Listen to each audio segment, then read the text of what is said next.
Hello, and welcome to another episode of the Storied Arcs podcast. I am your host, Mike.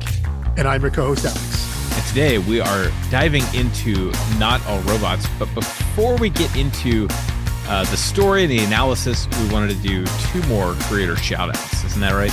Yeah, we wanted to, kind of an oversight on our part in the Zero episode when we started to get into Not All Robots as we transitioned out of talking about the Flintstones. Obviously, the writer Mark Russell and artist Mike Deodato Jr., we mentioned them, but we did want to mention the colorist Lee Loffridge, who has been doing this for 30 plus some odd years, did a ton of DC Vertigo work. I know him mainly from Fables, but he also did like Hellblazer, Why the Last Man. He also did Gotham Central over at DC. Some recent books like The Good Asian and Deadly Class. He's been coloring forever. He's doing so much, and I think we'll definitely be talking about the color palette in this book. So I wanted to make sure we shout him out. And then also the letterer Steve Wands, mainly mentioning him because he is the letterer for all of Jeff Lemire's work. So we mentioned him back when we talked about the Underwater Welder. So that's just the full creative team there. Want to make sure we give them the full proper credit and the shout outs. Yeah, wouldn't have it without them. And the coloring in particular is, I mean, just it seems like intuitive for most colorists, but in this book, it's very easy to keep track of your setting just with the color. Yeah. I mean, when you switch cities, when you switch, honestly, like there's a difference in the coloring when there's people in the room versus when it's robots in the room. Absolutely. We'll get into that. But also, I think in general, when we talk about how we've transitioned now specifically out of just reading two volumes of the Flintstones into this book, we're talking about the Flintstones was super colorful. Chris Shuckery did it's very, very, very bright, very, very cartoonish, intentionally so, meant to jump off the page. This book here, what Loffridge has done with the art, with the colors, it's much more muted. It's much more it's desaturated. And absolutely so. And I think that's meant to evoke different moods. While both of these books are satire, commentary on our world, the Flintstones were, albeit they were in the Stone Age, there's kind of almost like a utopic feel to it. Like this is what's right. This is a fantasy view of the world versus where we are Not All Robots, where we set in 2056, so only just 30 some odd years in the future. Yeah, it's meant to be comments on that. Yeah, a very dour, a very dour look on a future dystopia. So yeah, you get that desaturated, very muted color palette, and I think it makes for an interesting tone when you open the book up and how it hits your eyes. I think it immediately puts you in the mindset of kind of what the feel and what the vibe is going to be. I think that's the word I'm looking for, vibe. So, yeah, I mean, and it's amazing to me the difference in these books because we went from Flintstones, which, obviously the bright and colors, but also Mark Russell's voice, which that was more of a periodical style, whereas this is serialized. Yes, You don't give someone issue 3 of Not All Robots and say, here, enjoy this book. Whereas issue 3 of the Flintstones, I don't even remember which one that was. You could just hand them any single issue. Yeah. And it would work on its own. Not the case here. Heavily serialized. Yeah. And actually, really, it actually has like a narrative structure to it, Right. So I was looking at this. So I'm reading. At the moment, I have the single issues to trade, and I have it digitally.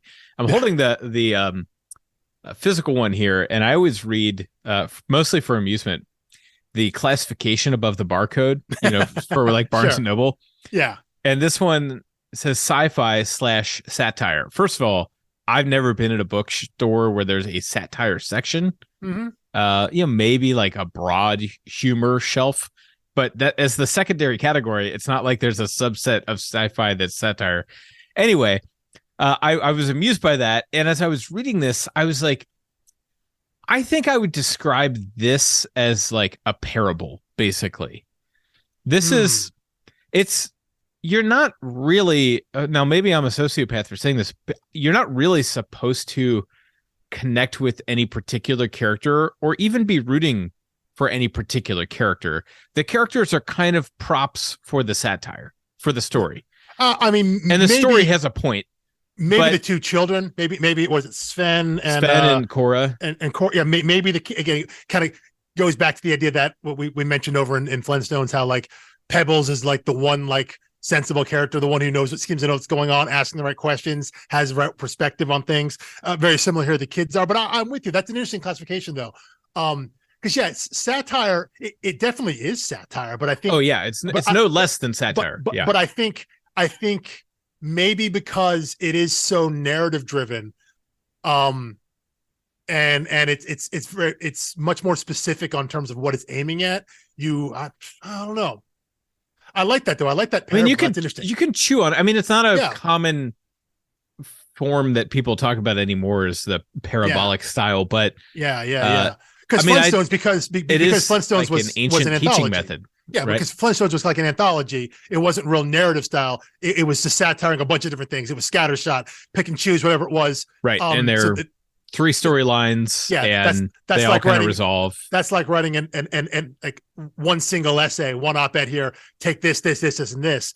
Versus here, where it's the whole structure of it, the whole narrative structure of the plot beats, story beats, everything about it is meant to reflect a very specific meaning and time and place. So I like that. That's and in Flintstones, I think the other wrinkle is that in Flintstones, on any page you open, I can tell you who the good guy is, and if there's an antagonist or bad guy, I can tell you who that is. It's pretty clear. And here, I object to things that Slice-a-tron says, but I'm not sure Megan is entirely correct about everything. Mm-hmm. And Crush Lord the host also has so it's like I guess because I'm a human, I naturally gravitate more toward Megan's position because she's pointing out the absurdity of the ruling class, which we'll get into all of that, but I don't think it's crystal clear. Like when they're at home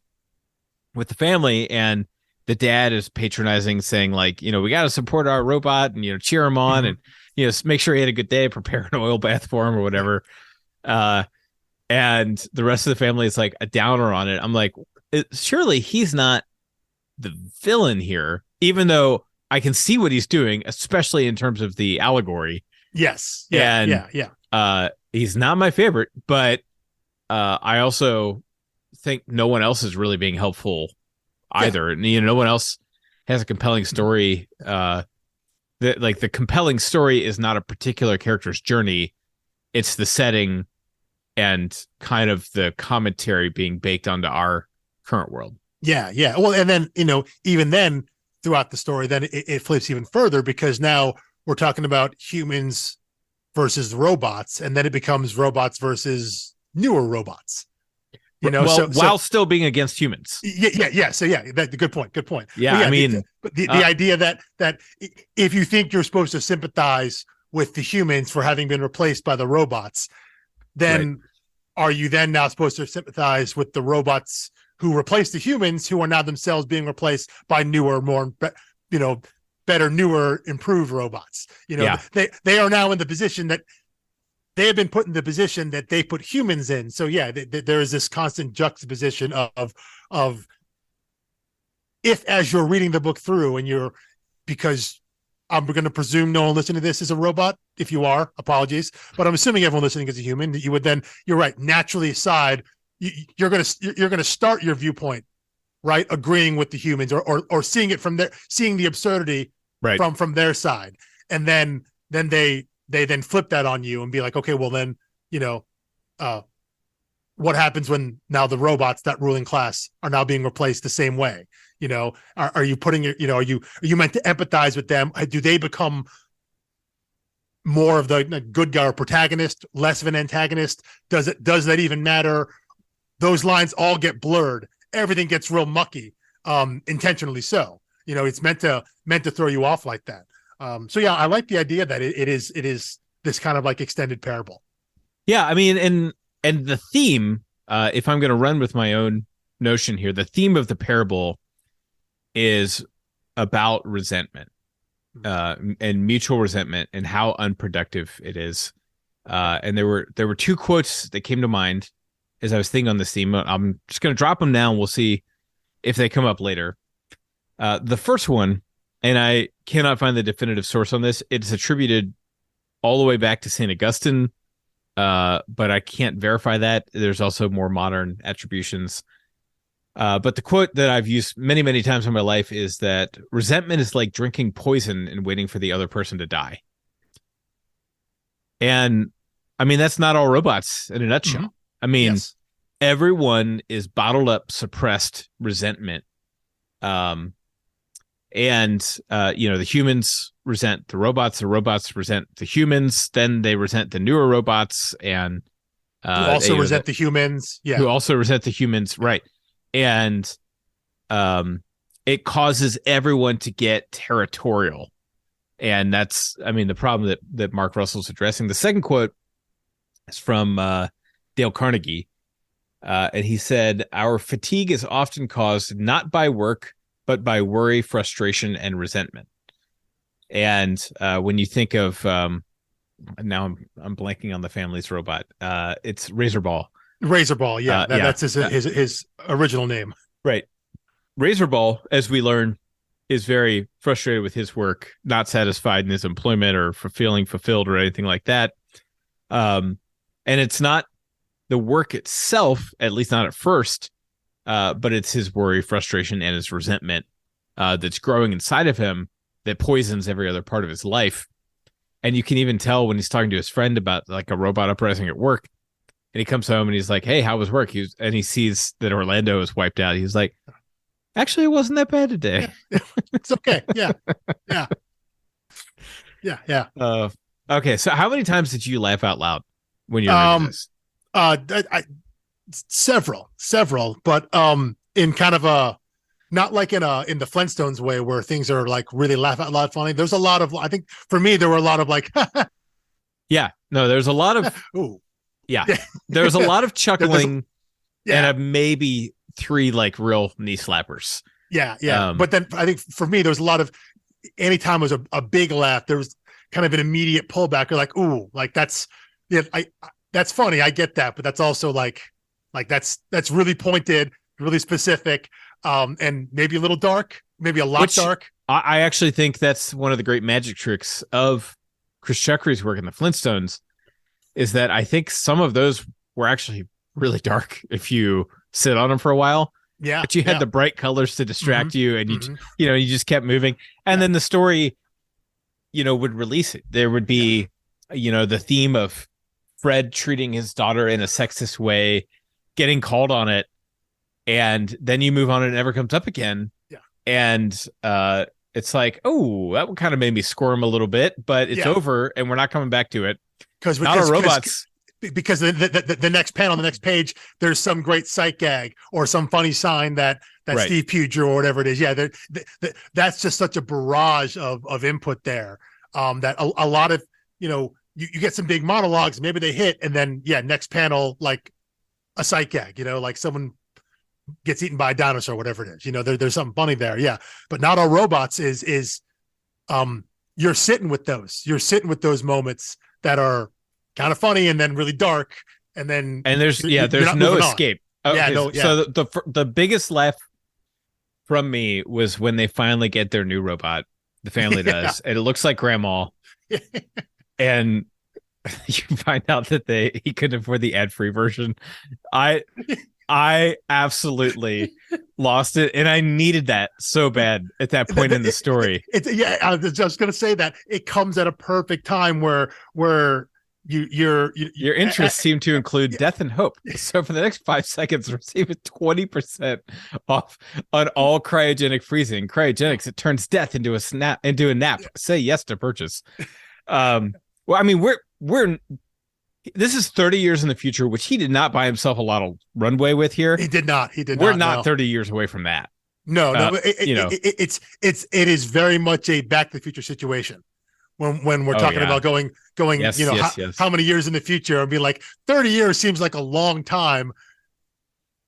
but it really isn't in the grand scheme of things, not that far. But my shoes still do not tie themselves. At the same time, though, I think part of that is I think they wanted to, they clearly didn't want to throw it so far in the future, like 21, 22, where there's no recognizable like human infrastructure, I think. And so I think you're kind of caught in this weird spot of it still wants to feel relatable, you know? Right. And to be clear, the difference is like the robot thing. You know? Back to the Future, I think, meant for it to be like, this is what we think it'll be like in 2015. Yeah. This is like, okay, this is like a Ghost of Christmas Future thing. It's like, if we keep going this way, it actually could be this in 30 years.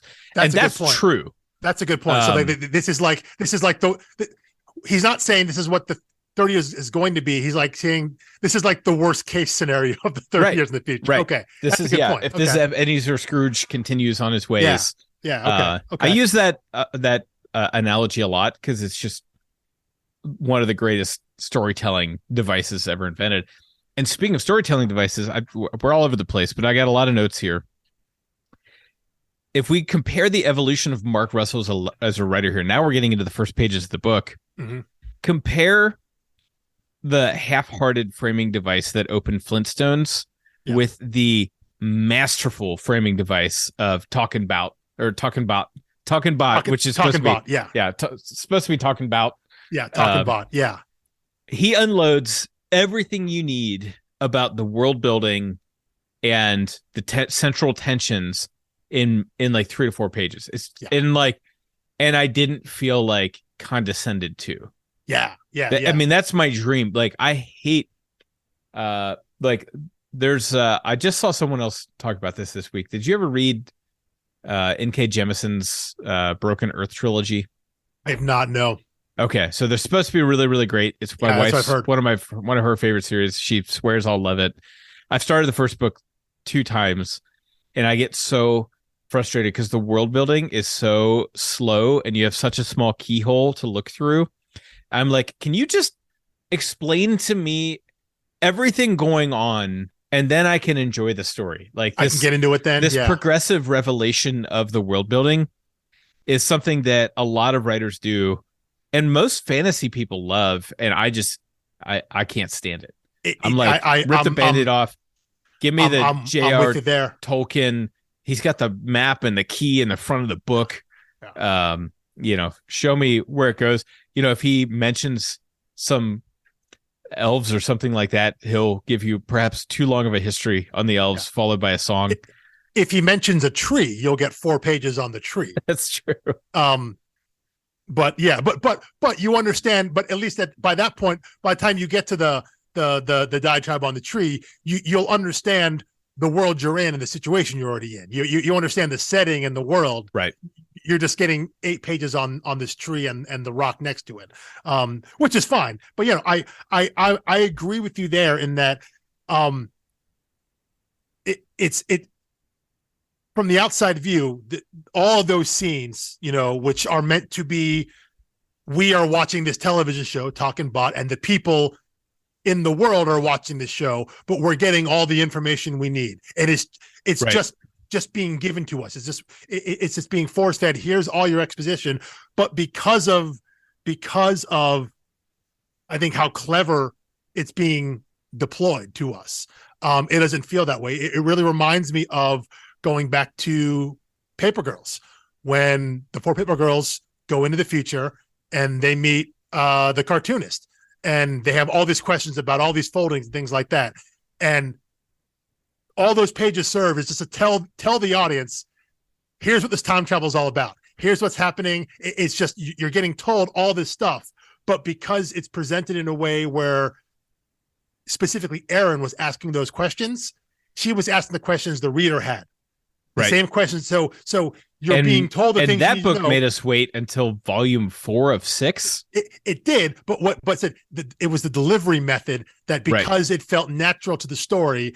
It wasn't like a flash. It was flashback. It wasn't insulting to the reader. Yeah, I mean that's the big thing. Yeah, and here it works. I think partially because it is so clever.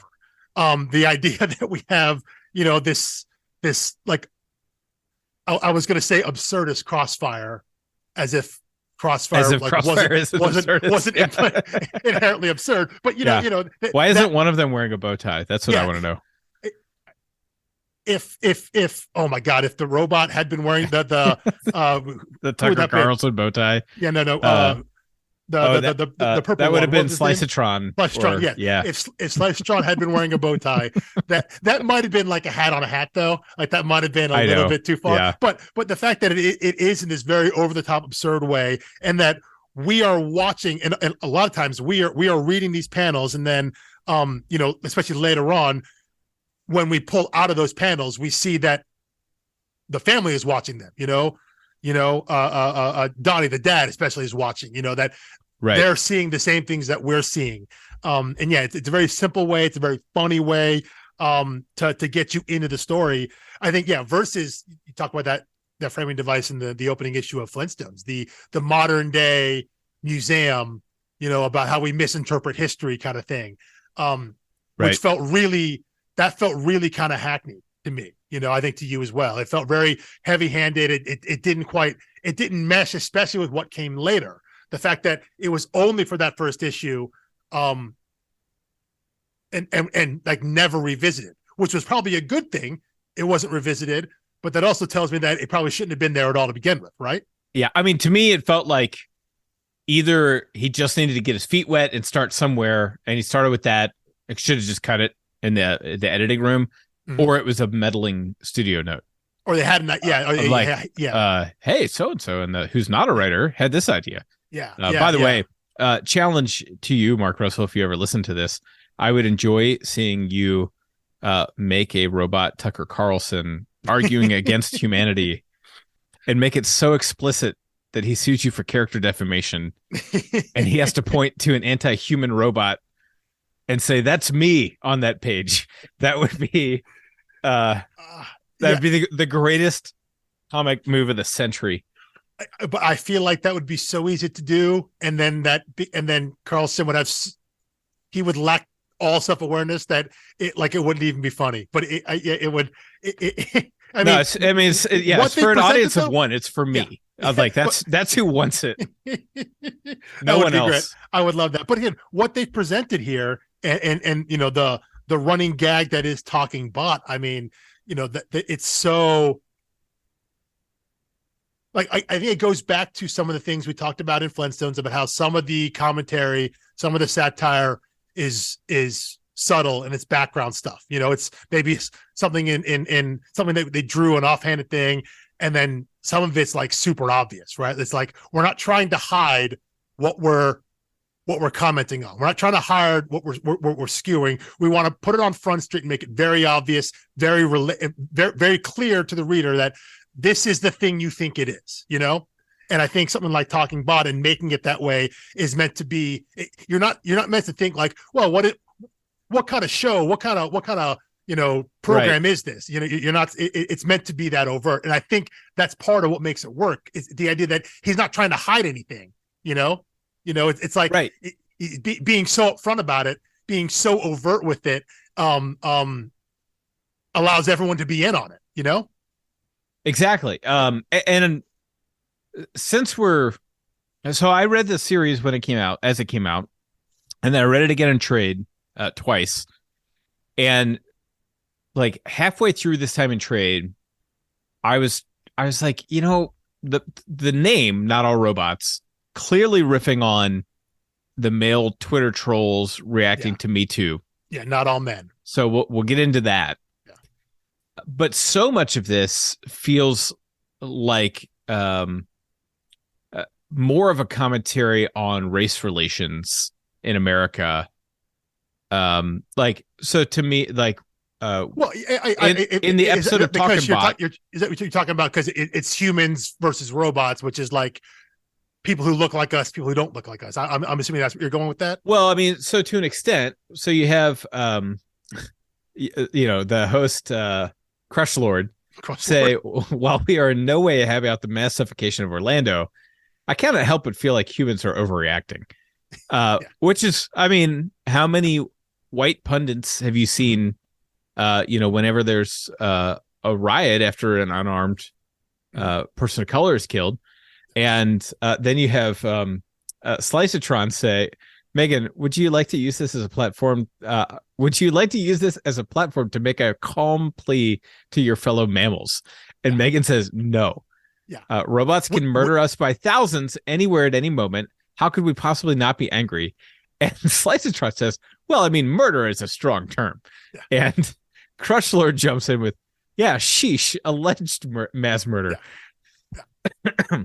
To me, that all like that's not a conversation about Me Too, right? Well, that one, I think specific. I think you're right there, because there is the idea of, okay, well, now we've had this incident, quote unquote, incident with the Black community, so we are now going to bring on a Black pundit to say, hey, you should be telling your people to calm down. They shouldn't be doing this. And that happens so often. I think you're definitely right. It never happens to white fan bases after a sports game when they win. No. But so I think that definitely is that reaction, that kind of back and forth, I think is very much in line with kind of race relations. But still, the idea of like, even with Me Too, that initial thing of like, clearly, it's not as bad as what people are saying, right? It's all gaslighting. Yeah, exactly. That's what I'm looking for. Yeah, the idea and it's all saying like, "How dare you resent me? I'll resent you back, and I'm better at it."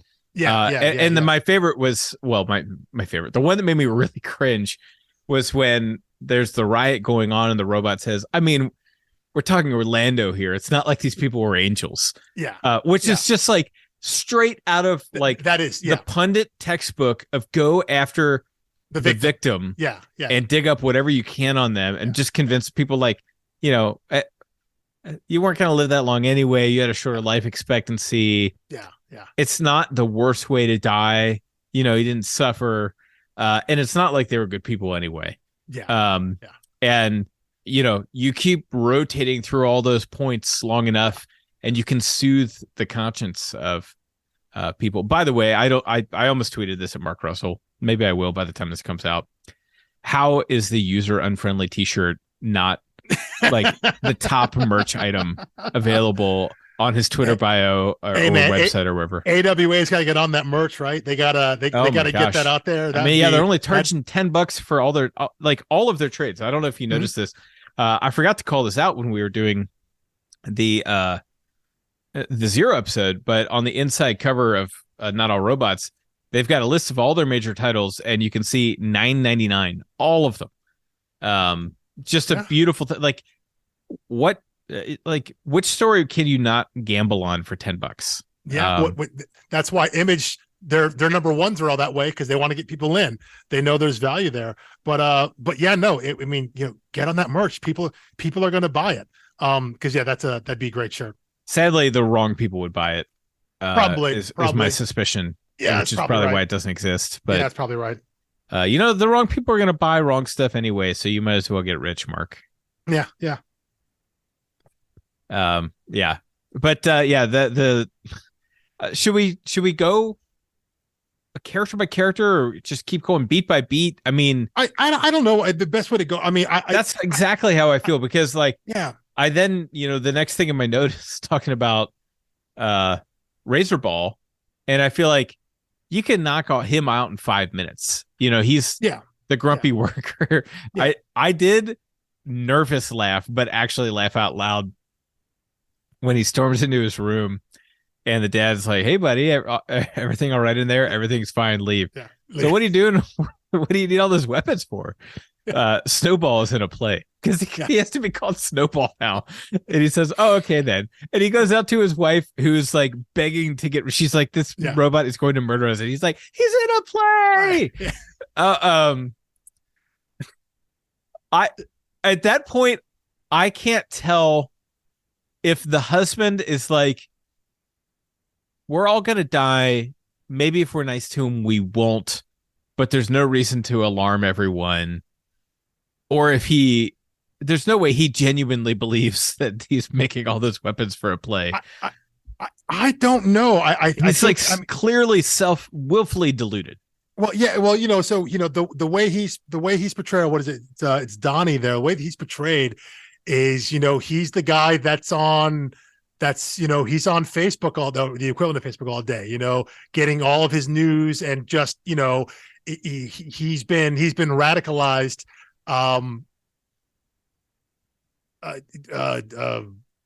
into I want to say against his own interest there, against humankind there.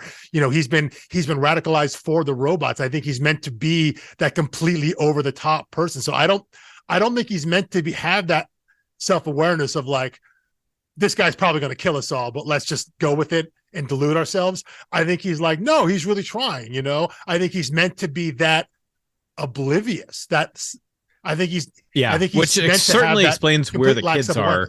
Yeah. And they're, and his wife as well. Yeah. And by the way, the other thing that my completely scattered notes have highlighted to me, and this was the other thing with the race relations and police brutality, was the glitch rate. Yeah.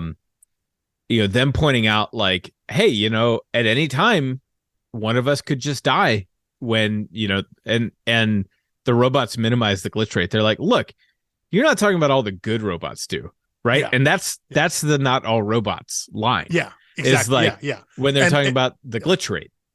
It's like, sure. We could often kill you, but what about all the good cops? Yeah, exactly. Is exactly the vibe I was getting there. But yeah, no, I think it is interesting that he talks about. I mean, we'll get to this. There's a letter in the back. I think it's in the back of the collected edition. Yes. And I think it was actually included in the back of the first issue, where Mark Russell has a letter talking about the origins of the story. And yeah, it comes specifically from Not All Men, from the idea of toxic masculinity. And I think he mentions the idea of like he talks about like carjacking, right? It was like if you're trying to point out, hey, if you're trying to minimize all these cars being stolen by saying, hey, well, what about all the people who aren't stealing cars? Right. More people aren't stealing cars than are, so all these cars that have been stolen isn't a big deal. But yeah, that's the exact quote, is who would respond to carjacking by pointing out all the people not stealing cars. Yeah. So but the idea that him taking, and I think what I have in my notes here is it's in the same vein. What I wrote is, and I think what you're getting at, it's the same vein as All Lives Matter, as that retort being to, said Not All Men was the retort to Me Too. All Lives Matter was the retort to Black Lives Matter. And I think that is what you're seeing there. I think maybe that's just more evident because we're talking about humans and robots and the different kinds of robots. And it's it quite literally is very superficial in terms of what you're seeing. Right. You can easily graph that on there, but I think it's all, it's like he's taking that all of that resentment, which I think what you said earlier, he's taking all that and throwing it into one pot. And it's just kind of what you're getting out of it. You can see the parallel to Black Lives Matter, to Me Too. You can see these different things, and they're all kind of, they're all mixed together. And maybe it just depends on what your experience is. Yeah. There's no question that the robots here are white men in America. Yeah. And sometimes the issue is the whiteness and that privilege, and the other times it's the toxic masculinity. It's the maleness. They're both in the crosshairs. And I wonder, maybe someone else reading this, maybe like specifically a woman reading this, would see it coded, would actually see it. Maybe they read it coded more towards Me Too. Maybe because. And I got the impression that I was supposed to. I mean, that was what shocked me with his letter. Is that I intentionally decided not to read it and color my reading. I wanted to read it with whatever interpretive lens occurred to me as I was reading, and then go back and read it again after reading his letter. Certainly, I mean, there's a strong case for, the Me Too being the primary theme here, especially the horrible, not just the objection of Me Too, but the abysmal reactions to Me Too. Yeah. And my favorite quote of his, which by the way is highlighted in the print edition, says, "I wrote this hoping that we all might think of the ways our sense of privilege has made us willing jailers in the prison that holds us." Which is actually a lot like the David Foster Wallace quote I read in Flintstones Volume 2, about, irony being the song of the prisoner who's come to love his cage. Yeah. And making us aware that, the robot, Razorball's resentment has created his own prison.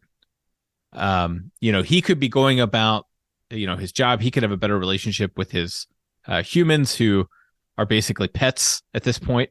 Mm-hmm. And all of this stuff, if he wasn't so bottled up with resentment. And, on the other hand, from the human side, I don't, maybe the message to the kids or something is they could have a more harmonious relationship if it weren't for their resentment. But I think he's also showing the absurdity of just going along with it because of Donnie.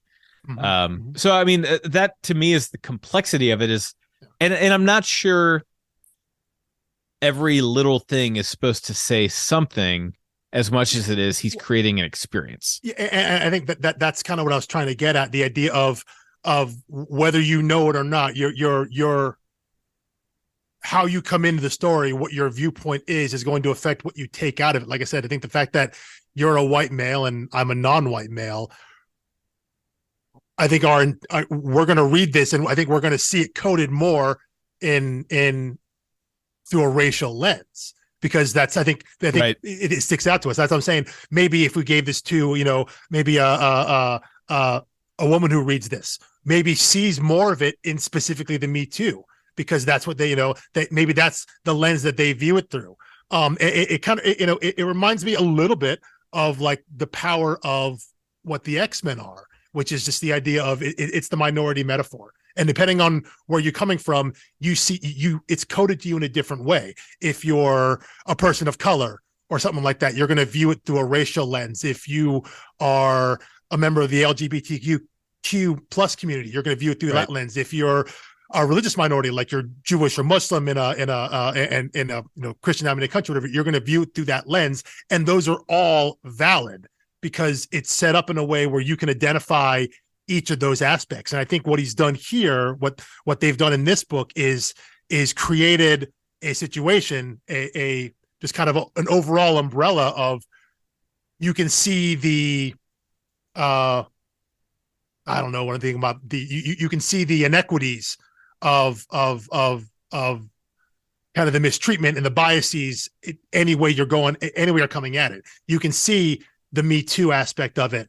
In the way that women aren't believed or listened to, in the way that they are shot down and discredited. You can see the fraught race relations in the way that the robots and the humans interact. It's all there for you to see, and I don't think it's meant to be a right or a wrong way.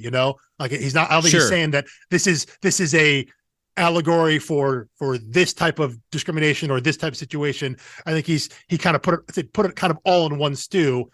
The genesis being that initial hashtag in relation to Me Too, but I don't think he's trying to do a specific. This is specifically about that.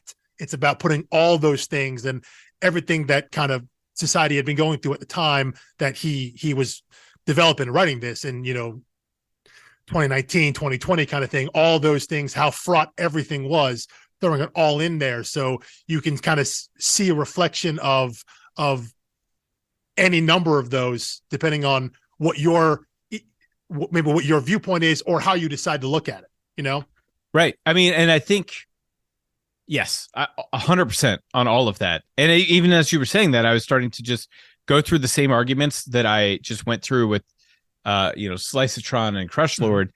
And if you sub in, a male employee who was, sexually abusive at work, the arguments would have been exactly the same. Yeah. And I think the point of the book is not even about those. It's about the response to those. Yes. And it's about the defensive, toxic, trying to flip it, or trying to deflect by saying, sure, those things will happen, but on the whole, you have it pretty good, with the arrangement we have, with me in charge. And, I think of the Razorballs and the old generation of robots in a lot of ways as being like the and I don't like speaking in broad strokes like this, but like the non-college educated white men who feel like, oh no, I'm losing my job, I'm losing power in society, and they operate from a scarcity mentality. Yeah. Because they can't see anyone else do well, because if you do well, you're taking it from me. Yeah. Which is not how the world works. Because the way it used to be, the way that my dad and his dad, you could do what I did and make a living with it. Now I can't, which means someone's taken it from me. Not that simply the world has advanced and things have changed. It's because, well, if they could do it back then, back in the day before we had all these other changes that they think have affected their situation, when really it isn't at all. But right. Yeah. I mean, and they're looking for something to blame as to why their station in life isn't what they think it should be, because it wasn't what their father was and their father was and their father was. Yeah. And so and that's where my mind went with the Razorball. Mm-hmm. And I think it's impressive because it's definitely a criticism of that. Yeah. But I also think there's a stroke of empathy in there. Like, hey man, I get it. Yeah. But when Donnie goes and tries to talk to him and says, but I know what you're going through. Mm-hmm. The others, well, there's no other way to put it. They're afraid of you. But I know what it feels like to be replaced, to feel inadequate. And Razorball says, I am not inadequate. I am the robot of this house, and I'm worth more than the rest of you combined. Yeah. Like, isn't this like, it's like Huck Finn's dad talking. I mean, it's like who, in my understanding of Mark Twain, Huck Finn's dad was supposed to be the reverse of the American dream, because he sticks a newspaper down in front of Huck and tells him to start reading it, and Huck starts reading it, and his dad is just appalled. He's like, "Oh, they taught you to read. They totally ruined you." Like, because it was basically like, you think you're better than me? How dare you be better than me? And at that stage in our country's history, the American dream was for your kids to have it better than you had it. Yeah. For your kids to have a better education, have a better life, have better earning potential, have more safety and comfort and enjoyment and happiness. And Huck Finn's dad was like the repressive opposite of everything the country valued. Sure. And he says, I'm the only one keeping his family afloat. Don't you forget it. He's like, okay, I didn't mean to upset you. And, he says, just go away. And so he forces himself into isolation. Razorball does, mm-hmm. which is unnecessary. Like, he's got people around him who, if not love him, they do care about his well-being on some level. At this point, they care about it in a selfish way, because they feel that if his well-being deteriorates, that could have a direct negative effect on their well-being, in that they're fairly convinced that he's going to kill them. He's going to glitch, as it were. So but it would be the argument would be then, had everyone been more agreeable when the arrangement started, if everyone had been on the same page to begin with, that there could have been a different relationship to this. But I guess the way I read it is that one or probably both of the parties weren't willing to do that. The kids weren't, the wife wasn't, Donnie was, but Razorball wasn't either. So if both sides, neither side thinks this is good, both of them think they're simply stuck together because they had to be, that there was no effort made to try and do anything more. There was no effort made to try and have any sort of relationship. So now when we get to the point where we are in the story, that bridge is so far burned, it's not even a possibility anymore. Right. Yeah. And I'm going to leave that at that. Yeah. Because we've nailed that. Sven and Cora, I do want to talk about. Sure. They're a little underbaked. They don't get quite the screen time I'd like, but still some potent stuff, and definitely an important aspect of this. Yeah. As they are drawn to the hairdressers, which is the only job left for humans. Yes. And its secret code for rebellion. Yeah, the underground. And speaking of code, Sven complains that, he has no idea why he's being educated. Yeah. And he thinks the whole point of his education is that they don't know what to do with him. Yeah. and someone says, "Oh, you should just learn to code." And he said, "Learn to code is a weird way of saying your society has failed you," which this whole conversation does not need 30 years to come to fruition. I have so many friends who have bachelor's and master's degrees not working in the field they were trained in and ended up learning to code.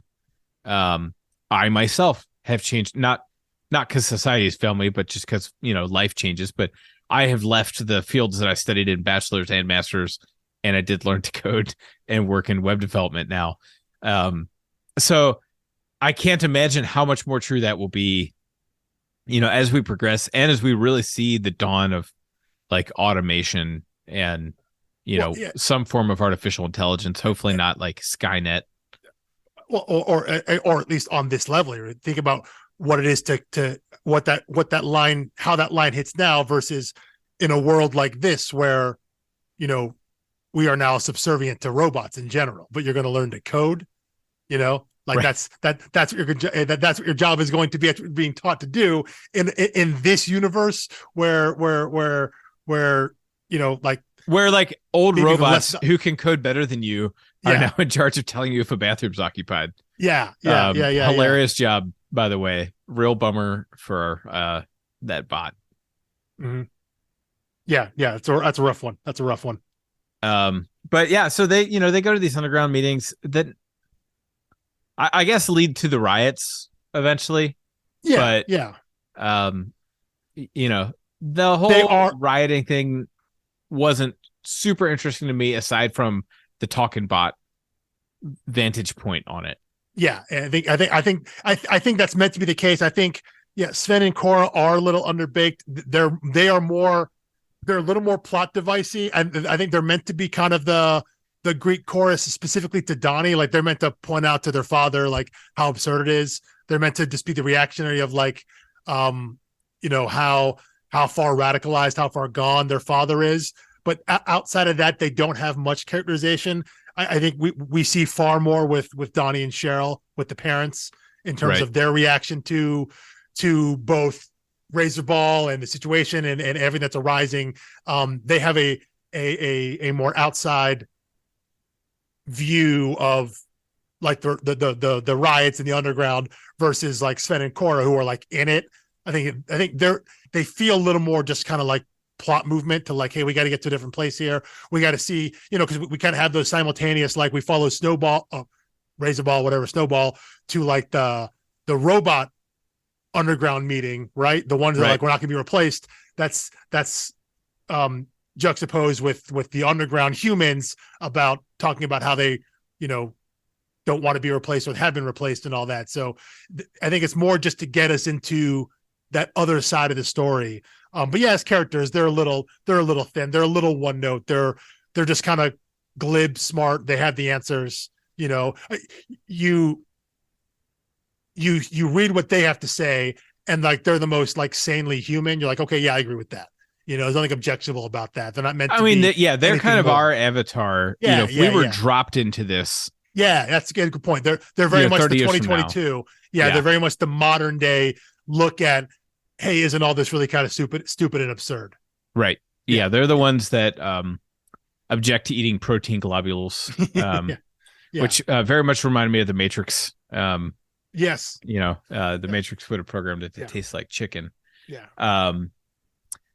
But yeah, so again, the central thing here are the arguments. The other one that I had here is, Slicetron, he likes to absolutize every argument. So, when she points out the issue with the glitch rates, he says, oh, so you want to live in a world without us? And it's like, what, it's either you're criticizing all of us or none of us, which is an insane position for a Slicetron to take. And that's exactly what started this book for Mark Russell, is seeing men who presumably have not committed sexual assault standing up for, like, how dare you criticize men who are guilty of sexual assault? I'm a man. And it's like, right, but we're only criticizing the ones who've done bad things. If you've done bad things, then I think the criticism's fair. And if you haven't, then the criticism isn't about you. And it's also, you would think it applies to policing as well. You know, exactly. Oh, the yeah. idea of like, we're talking about the cops that like, you know, murder unarmed black people. If you haven't done that, we're not talking about you. Right. But you're going to go to the mattresses to defend them because you're cops, you know? Like, is that what it is? Like, so it's the same sort of that ridiculousness of going to that extreme of being like, oh, it's either this or nothing. I mean, you turn on any news channel, that's all it is. You know, they're go talk to a therapist, and they will tell you that you're absolutizing, or you're doing like I forget what the term is. I only know this because my therapist told me, but it's like a partial selective abstraction. Where you're taking something that, you know, may apply to 10% of something and making it the whole thing. Yeah. And that becomes your entire, that becomes because once you do that, like that's like an inarguable position, you know? Right. Yeah. Because she's not arguing against all robots. Yeah. And he's defending against all robots, which means they're not even talking about the same thing. And that's exactly. Almost always what happens. And that's every hot button issue that is debated in this country across political lines is done that way. It's presented in that way, which makes all debate and discussion about it pointless, because once you've done that, once you've retreated to that corner, there's nothing you can do about it. You can't get someone out of it. You can't, because you're not talking about the same, you're talking across each other. Yeah. And I think the really scary thing in society is like, yeah, I mean, I'm 37. I had to do math. I probably didn't do it right. No, that's correct. I'm 37. I don't really remember a time when politics wasn't like that, but I do remember a time when like sports and comic book movies weren't like that. And I mean, and the fact that not only does that like cancerous form of argument persist, it spreads. Now, you know, that's a really good point. You know, if you or I go talk to like Zack Snyder fanboys about a movie, and, you know, they will invent some corner to camp out in to defend a movie that they love. And I don't really like wasting my time talking about things I don't like. I just don't like them and move on. But, you know, if I try to say, well, like, here's some problems, it's like storytelling or film or whatever, it does not take long before we're not talking about the same issue anymore. Yeah. And they learned that arguing tactic from cable news punditry and politicians who obfuscate. And I mean, the dream for me is, you know, that like season 7 debate in the West Wing, the Santos Arnie Vinnick debate. Oh, the live episode, right? The real debate, the true actual debate, the live episode. Yeah, the one that like Bradley Whitford, that makes the show liberal porn. Yeah, you know, it's just like what every liberal dreams politics would be like, because there's like one issue where they agree on it and they're like, yep, I agree, can't distinguish myself there, move on. And then there's another issue where it's like, do you support this? And one of them says yes, and the other one says no, and they move on. It's like there's no middle ground on that issue, just move on.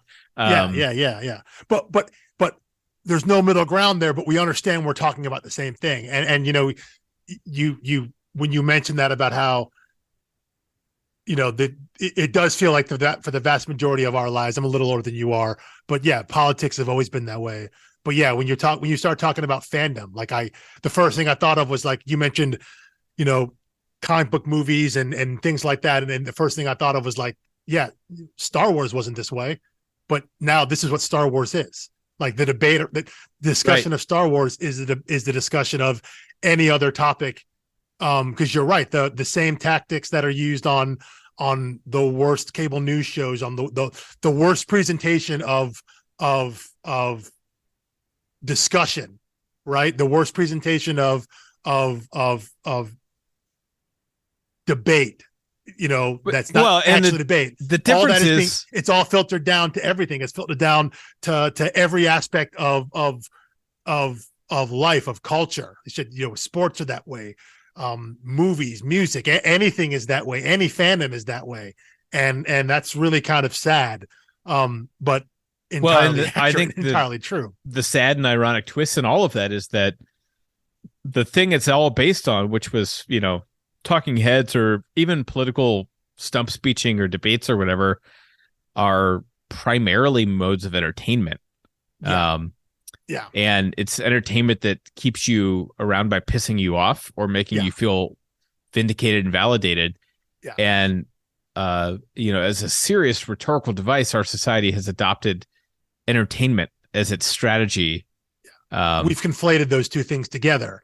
The idea of what we're watching. Yeah. It's like sports talk radio is the same way, right? It's if you you take a hardline stance because the people that agree with you are going to keep listening, and the people that disagree with you are going to keep listening so they can yell at you.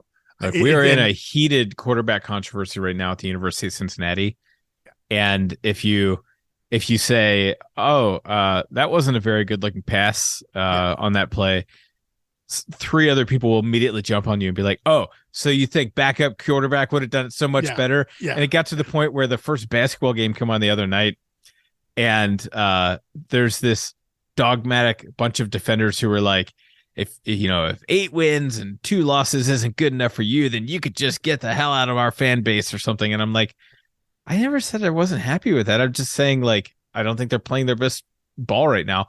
But like the basketball team came out and people were like, well, how come I'm not going to name college players' names here, especially since that'll date the podcast. But the other fans were like, oh, I wonder why the backup quarterback isn't in the basketball game. He could surely, have a triple double. And it's like, oh my gosh, no one even now you're like just making parodies out of everything all the time because you don't know how to say anything earnest. Because that's what the discourse is. And right, the discourse is mocking, and the only one who loses is the person who's sincere or tries to move the ball forward. Then there's no room for sincerity here, and I think that's what we see in the book here. I think Cheryl is probably the most sincere character, the mother, right? She's the one who sees things clearly, but also has she knows how to play her hand. Yeah, she unlike the kids who maybe are not that they haven't accepted, like they understand this is the world they live in, but there's still a rejection of going to the underground and understanding this, not how the world should be. Cheryl has this sense of like she's accepted this is what it is, but she sees everything very clearly. Like she has that sit down with Razorball when she's basically like, listen, like we understand what's going on here. The doors are unlocked. You're probably going to kill us. If that's what it is, that's what it is. Like she basically lays her cards on the table and be like, I'm going to be completely open and honest with you. This is what I'm feeling. This is what I feel about the situation, what I feel about you, what I think what's happening in the world. I think she is the clearest on that. She is the most sincere character because she understands she hasn't been radicalized like her husband. But nor is she, but she has some wisdom and experience that maybe her kids don't have. Yeah, kids are a bit reckless in their rebellion. Yeah. And her argument at the end of the book, in her justice system, which can we talk about how hilarious it is to its sort of flash drive? Yeah, when her trial, her defense in the trial. Yeah. But when she says, I acted in self-defense. And the robot says self-defense is not a legal defense under the algorithmic justice code, which we need to talk about. Yeah. He goes on to say, it is merely your self-pitying way of saying that you traded the life of one productive citizen for 4 pointless ones. And she says, we're not pointless. You just consider all robots indispensable because theirs is the only work you value, which in turn allows you to imagine that you're superior to us. And I suppose this has been the problem from the very start. The foundational crack in civilization that has always set us against each other. And I have to turn the page. Mistaking productivity for value. Yeah. Bam. Yeah. I mean, that's you got your $10 right there. Yeah. That's like 4 panels. And to me, that's the whole ball game right there. And I think that is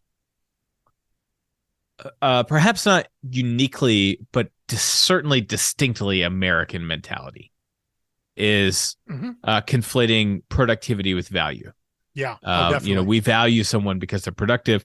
And by the way, speaking of productivity, the head of Mandroid sure looks a lot like Jeff Bezos to me. Jeff Bezos wearing Dr. Evil's clothes. I'm sure that was completely unintentional. I'm sure I don't know what I would like better, whether it was intentional or whether it was Freudian. I don't know which one gives me more pleasure, but both of them do. But her speech here at the end is really like an underlying thing about, okay, well, here's actually the cause of all of this resentment. Yeah. Is that we're mistaking productivity for value, and we assume we have this utilitarian view of all living things and people and robots based on their value, and we only factor one thing into their value, and it's their productivity. Yeah. And I've talked to a lot of people who have their midlife crisis or career change and things like that, and they lose their sense of self when they are not being productive in the way that they're used to being. Mm-hmm. I was like professionally in school for like basically until I was 30. When I went into the full-time workforce without, getting educated all the time, it felt like, oh, I kind of miss like, having the structure of the semester and the syllabus and the assignments. And I'm used to writing papers and going off and doing research. And, now I just work until 5 every day and stop. And it was a strange feeling because that wasn't the sense of productivity that I really started to value myself on. Just another salient point from this book. Yeah, and I agree. I think that is the thesis. That's where the hammer drops. And it's this big impassioned speech, and it's undercut by the judge saying, "Oh, I made my verdict 3.2 seconds into your speech." Know, so the idea that she gives this very impassioned speech, and none of it matters to the robots, right? And it's based on the algorithmic justice code. Now, I want to talk about that for a second. Sure.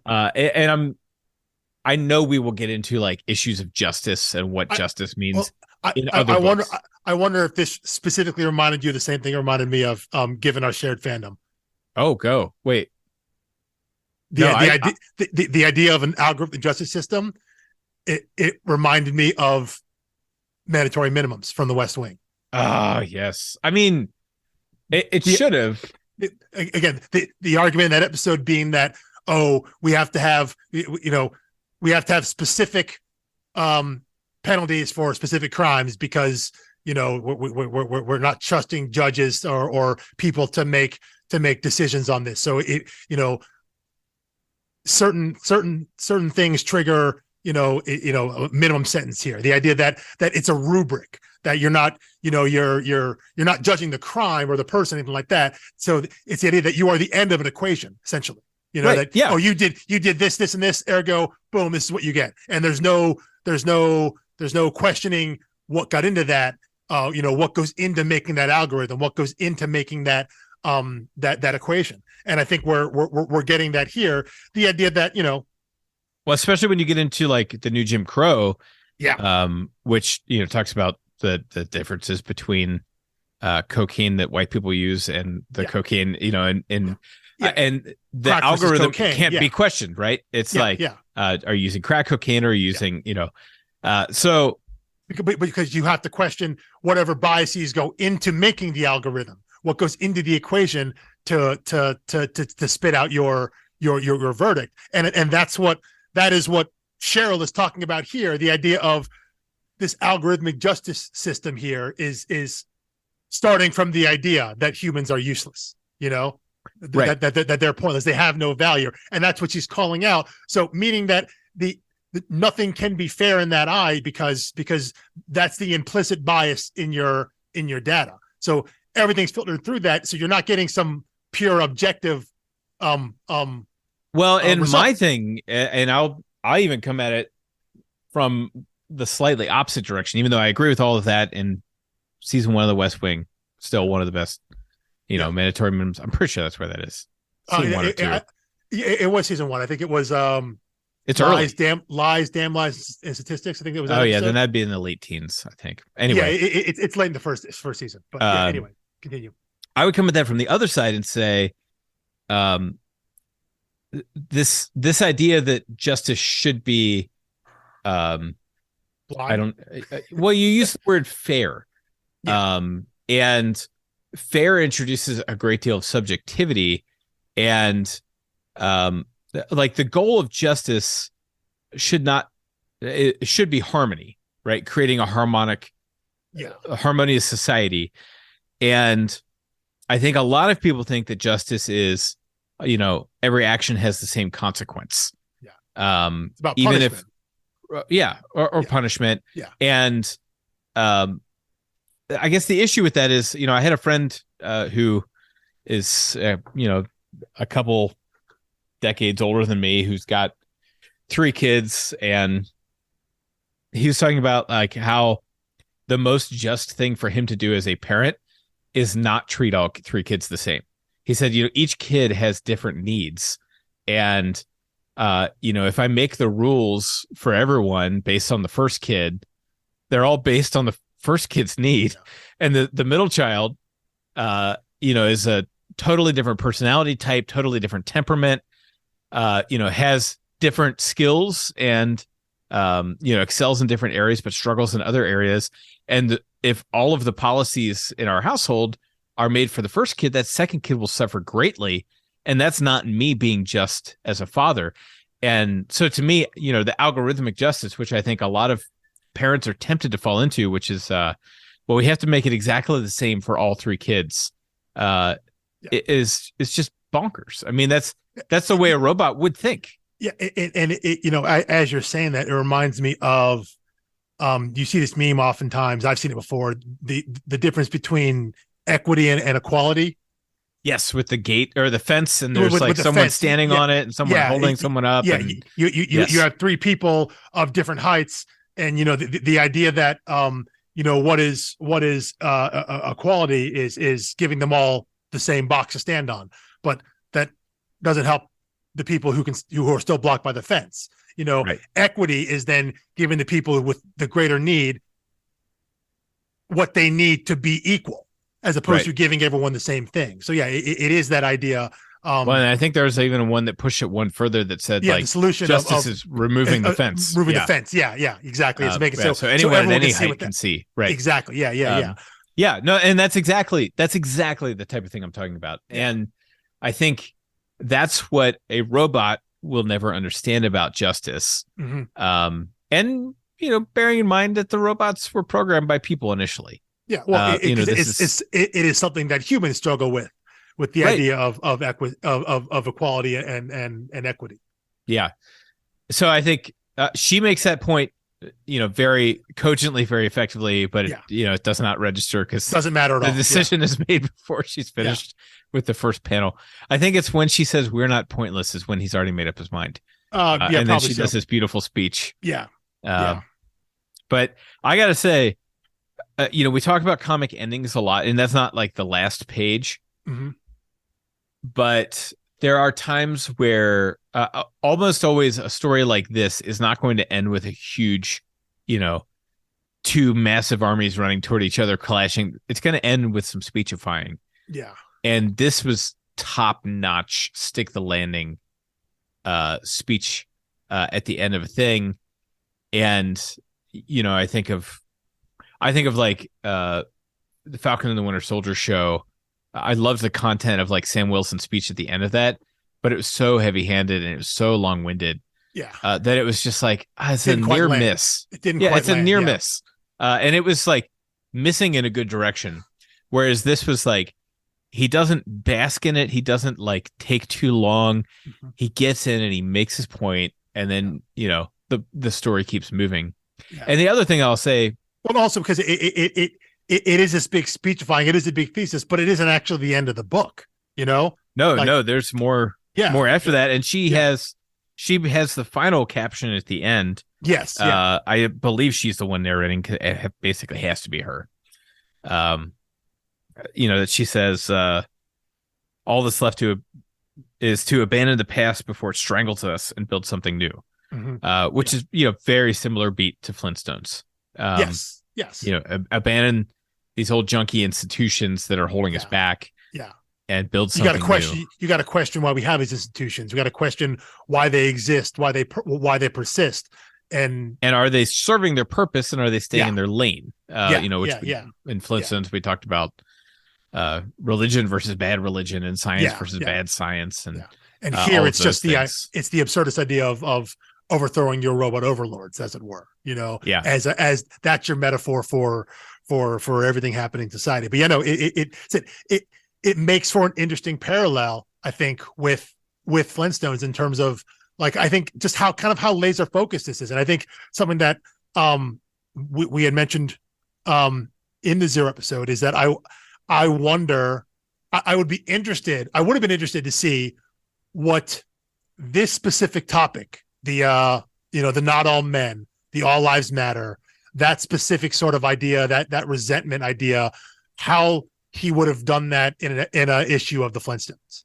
because they kind of talk about it a little bit, but because it hadn't been, this sounds terrible, but this is society, because it wasn't a huge societal topic. In 2016. He was likely aware of it.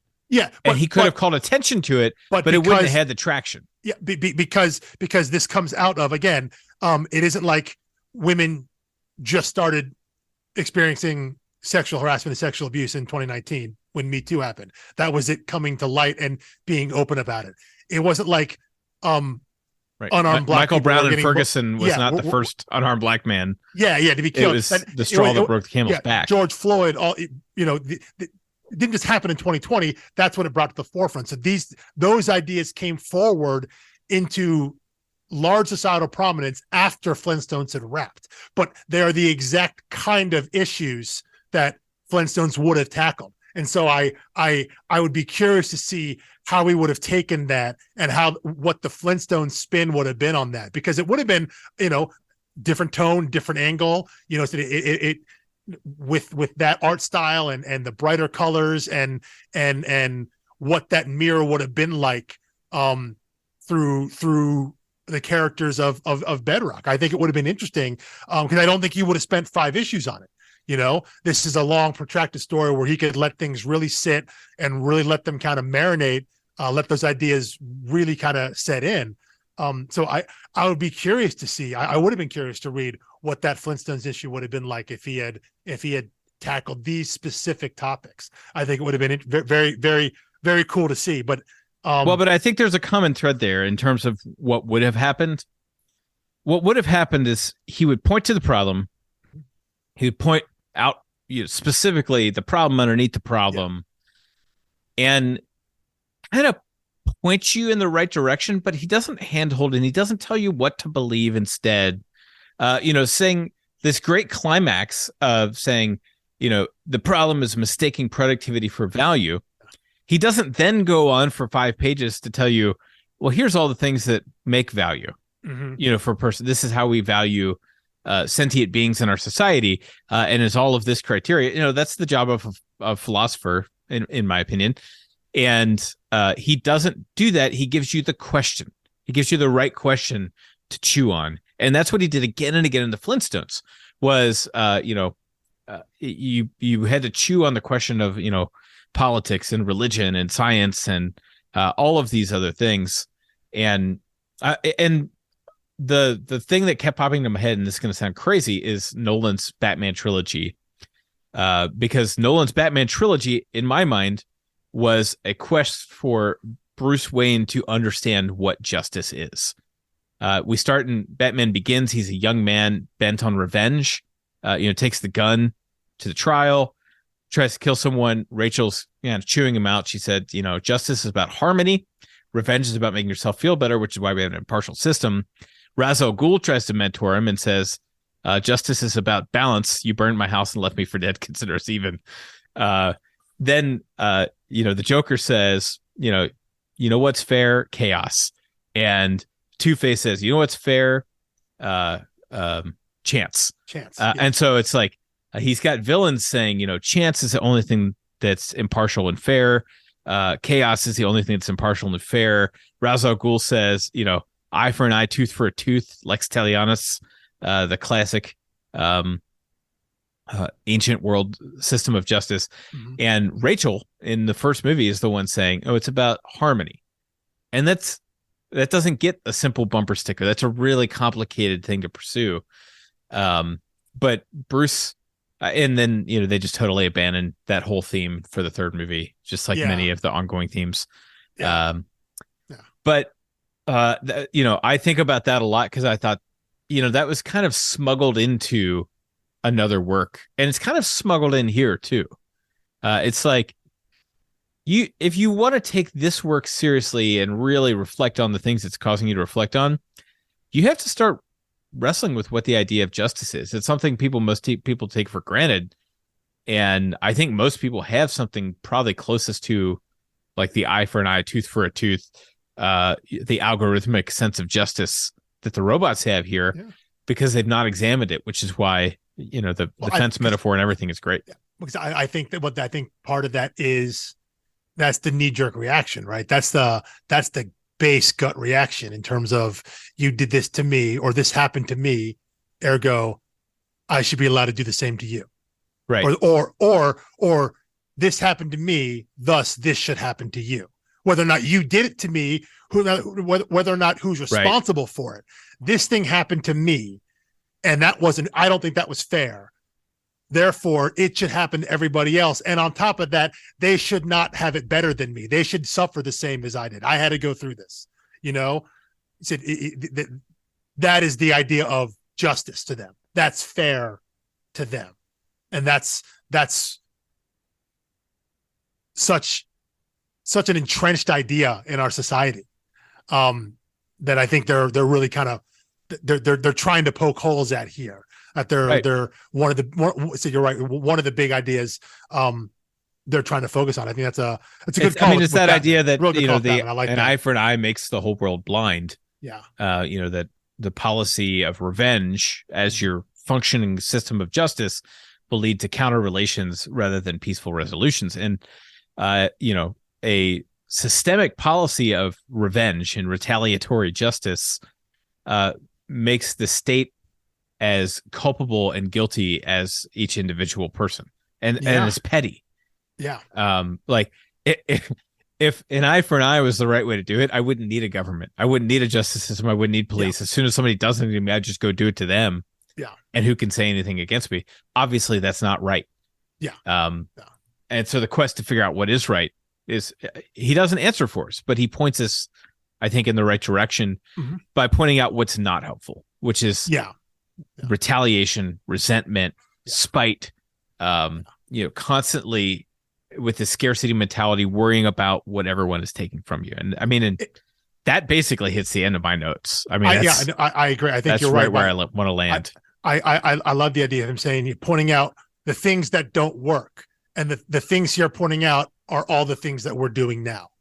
That's what he's doubling down on. Yeah. He's painting this as a trajectory. Goes to Christmas Future. You guys, not only do you do this, the rate at which you do this, and as you and I discussed earlier, how pervasive it is. It used to be just talking heads on TV. Now everybody does it, and not just with politics, but with sports and entertainment and everything. Every facet of culture, of life. Yeah. Yeah. So, all that being said, maybe Twitter is the problem in the world. As we record this, it's certainly no better than it was when he wrote this, but Twitter has been the place for people to argue with strangers in this exact form of rhetoric. This is true. Well, I mean, social media has been a great accelerant on oftentimes what are the worst things. They're as with all things, it's not all bad. There are some really good things out there, but it has definitely been an accelerant to some of the worst things on the internet and out in society. So maybe this is the kind of thing that they're trying to warn us against, or maybe not warn us against, but at least alert us to. And if we're able to see it before it's too late, maybe we can save ourselves. And I think that's the message of both of these books in the end. The idea that as bad as things are, there's a possibility, there's that little glimmer of optimism, right? We talked about it last week at the end of Flintstones Volume 2, right? It was the idea that here are all the bad things. We're telling you and showing you all the bad things that are going on in this society, which reflect the things that are happening in our society. But there's still a glimmer. There's that little bit. There's a glimmer of hope. There's a little bit of optimism there. And it's not, and you're right, he's not saying it's not a glimmer of hope by doing the things I'm telling you to do. It's this glimmer of hope of being right. He's not appointing himself our new leader. If we can stem the tide of these bad things here, maybe that's enough. If we can change the things that aren't working, the things that we're doing bad, the things that he hopes we can agree on are the wrong way to go. He's pointing those out. If we can simply change that, maybe that's enough to turn things around and put us on a better potential track. And I think that's the kind of the big connecting point between these two books. The last note I have is as you were talking, I didn't think about this as I was reading, but as we're going through the last bit of that speech that Cheryl gave to the automated judge, talking about, mistaking productivity for value, the idea that we all become obsolete, but the idea that we resent people who aren't as economically useful as us, and that's our trap. It's a trick that this is not the way we treat things. I was reminded of our discussion last week of that panel that Fred says to Mr. Slate. The idea of, if civilization is going to amount to anything, it's going to be because we learned one thing: to care for people who mean nothing to us.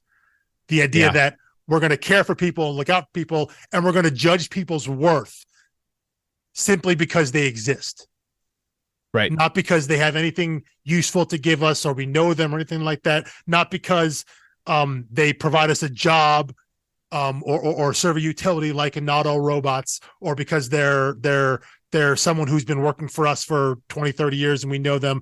The idea that we're going to treat people kindly and fairly, we're going to judge their worth, their value, simply because they exist. That's enough right there. Not because of what they do or what they are or what they provide to us or anybody else. That, I think, is the unifying theme. I said that didn't come to me as I was reading, but I think those two lines, one from Fred Flintstone and one from Cheryl here, are communicating the same idea. And I think that's I think maybe the big takeaway from these books that Mark Russell and company are trying to give. Yeah, I mean, I guess that spurred on one last thing. My favorite picket sign from the Me Too movement was, there were a lot of well-meaning people who made picket signs by saying, she is someone's daughter, she is someone's sister, she is someone's mother. And somebody had taken that sign and scratched out all of the words except for she is someone. Yeah. And it was like, stop defining her value. Like, it's sad that you would make that sign thinking, obviously some random woman will have no value to a man unless he reads that and realizes, like, oh, that's a sister, or that's a daughter, or that's a mother. Like, only in these roles where they're relatable to me does the person have value. They're like, no, she is someone. Stop. Hard stop. Absolutely. It's like saying,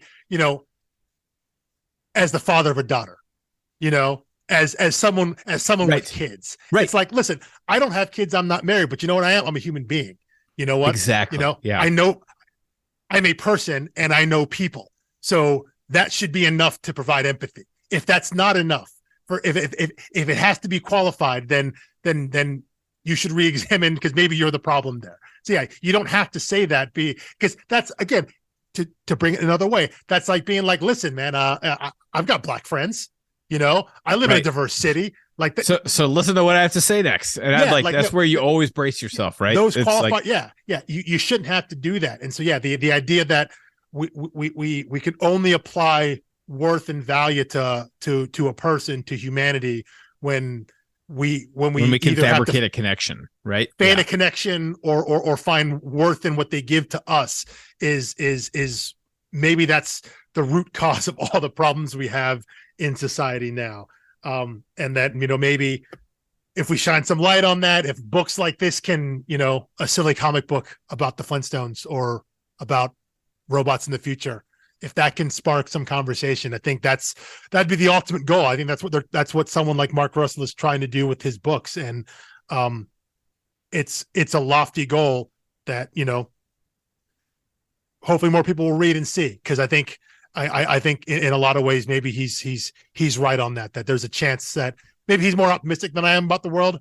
I'm pretty overall, not so much a cynic, but yeah, I'm a, you see the problems. I mean, yeah, I think see the problems, and that's the right place to be in. I don't know how we can fix it, but he seems to believe, he still has faith that it's possible. And I think it's a good reminder that as bad as things are, we have the capacity maybe to change things for the better.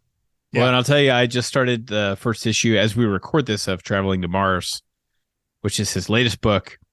And on the back of Not All Robots is a quote from Patton Oswalt, who, by the way, has a lot of quotes out there for comic books, but has never recommended something bad.